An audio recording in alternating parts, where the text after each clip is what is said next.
Why, hello there. It's been a minute, but I'm back and I would like to talk about how I sketch portraits because, well, I have this new sketchbook and also I have been sketching a lot of portraits lately, so let's go.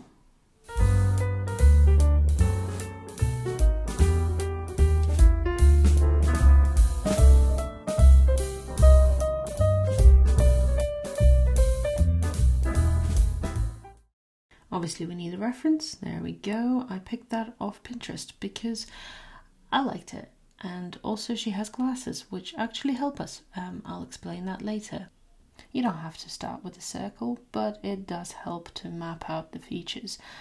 Obviously once you find your central line, and the central line is not exactly in the center on this one, we start placing features. I usually start with nostrils. I don't start with nostrils every single time, but let's say 80% of the time. I think because they are so central, they act as a bit of an anchor, and then you can find the locations and directions of the rest of the features. What you're looking for is the size and direction of your nostrils, or the shape. Are they elongated? Are they square? Are they looking at you? Are they pointing away? That sort of thing. Placing the nostrils will help you draw the wings of the nose, and that's nose pretty much done. And now I'm placing the glasses.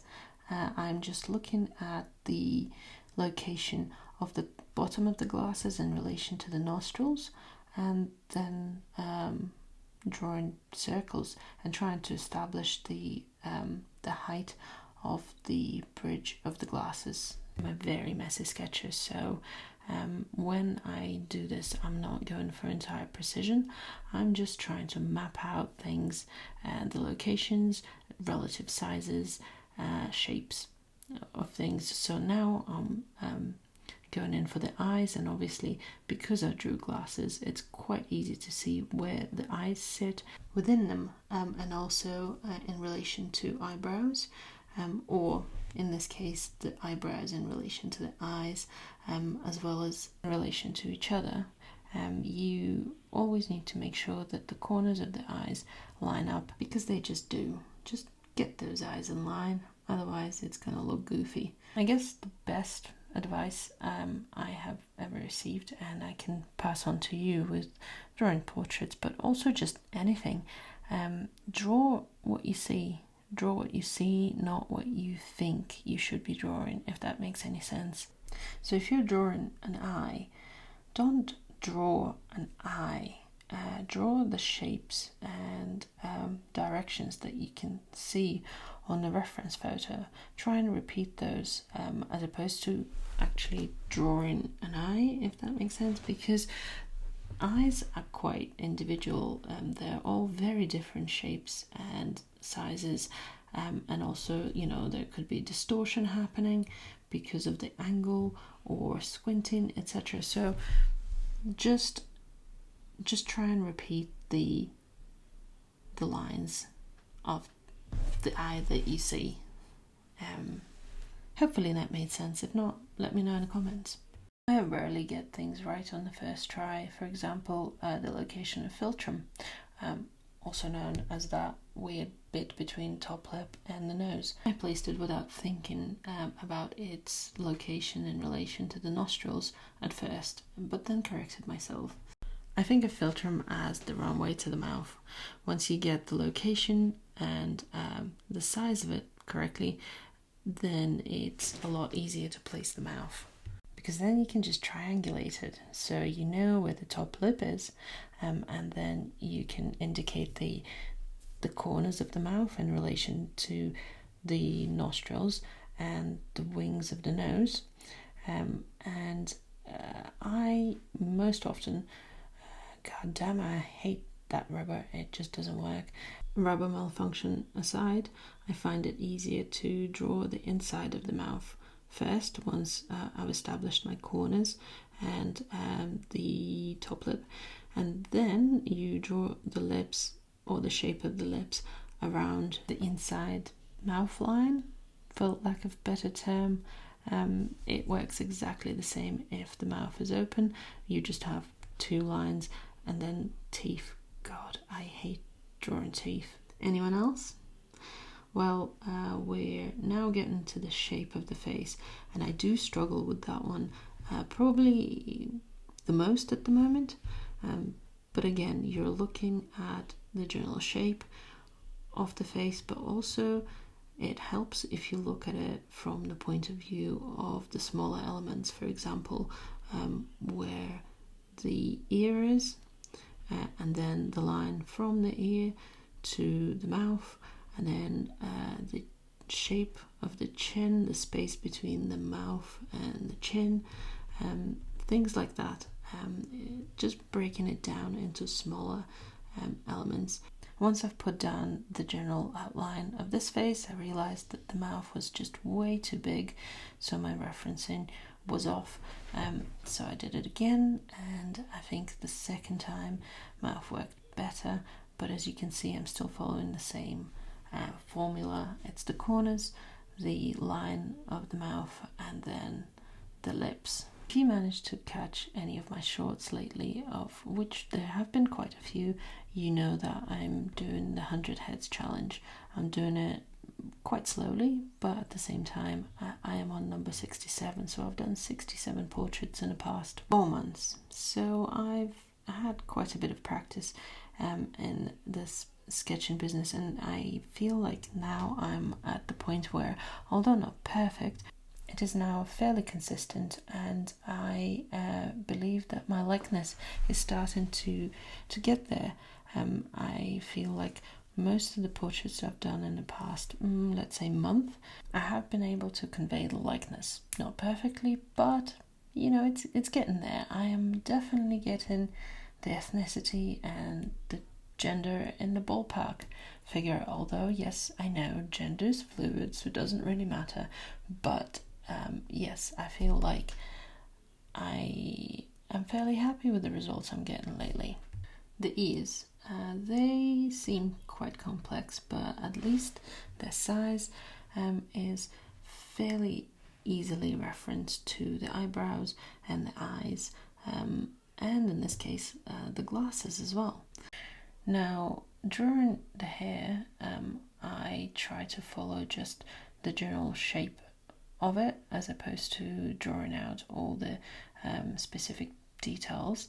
I find the ear is a very helpful tool in this particular portrait to guide the hairline, especially the hairline of the back of the head on the right. Yes, on the right, the side I've just finished drawing.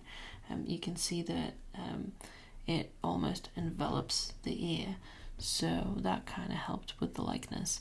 The braids I'm just sketching out very roughly, and then trying to make sure that I draw enough of the hairline on the other side, and just adding a little bit more thickness, and that's my initial sketch pretty much done, except I've just realized that the eyes I drew were a bit too small, so what I'm trying to is to line up the corners of the eyes to the corners of the mouth to the outside corners of the eyes, because they do. So if you follow the line, you'll see where they were supposed to have ended up, and I'm just fixing that. I'm just finishing off the braid. These are not to scale, and now I'm trying to get rid of some of the excess graphite because, well, you can't see it, but the page is filthy, and what I'm going to do is go over it again. I would normally do is just go over the same pencil but with a bit thicker lines. However, I do have this fancy red graphite, and I thought, why don't I use that? And also you can see better what I'm doing because it's a different color. What I realized here is that the bridge of the glasses was just way too high up, so I fixed that in relation to the eyes, and I am just going over everything in this red pen, fixing things as I go, just double checking, making sure that it all makes sense. It never makes 100% sense. With each sketching layer, it makes a little bit more sense every time. hopefully in theory. Obviously this is no longer in real time. I have sped up the video because, well, you just saw me sketch all of these bits out. I'll be here all day otherwise, especially since the pencil kept breaking. It was quite frustrating. Every few minutes it just kept breaking off because it's so soft and I am very, very heavy-handed. I think we're going to get rid of the reference because, well, you get the idea. You don't really need to see it anymore. But here's me deciding that the hairline was all wrong, so I had to change it. And that's not the last thing I change on here, but it certainly wasn't the first. I often forget about ears, and as you can see, I have forgotten the second ear here. Not that there's much of it, but still, I think it balanced the portrait quite nicely. So we're going over the mouth again and refining it as I go just a tiny bit more. I'm pretty happy with the fact that I am now able to sketch without using a grid. Not that I will never use grid again. There's absolutely nothing wrong with using a grid or tracing if you're planning on painting. I've actually done a video about creating line work using a grid, and I'll link it somewhere here. And I did used to be able to sketch without a grid or tracing. However, it used to take me a lot longer than what this took me. And I know it's sped up, and I have removed some of the more frustrating hesitation points. However, the initial sketch took me 12 minutes, and then it took further 12 minutes to do it in red pencil. So 24 minutes overall from start to me starting to paint. So I'm going to stop talking now and just overlay some music and enjoy the rest of the video in silence, but not really.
This is the final painting. I hope you like it. I hope you liked the video and found it useful.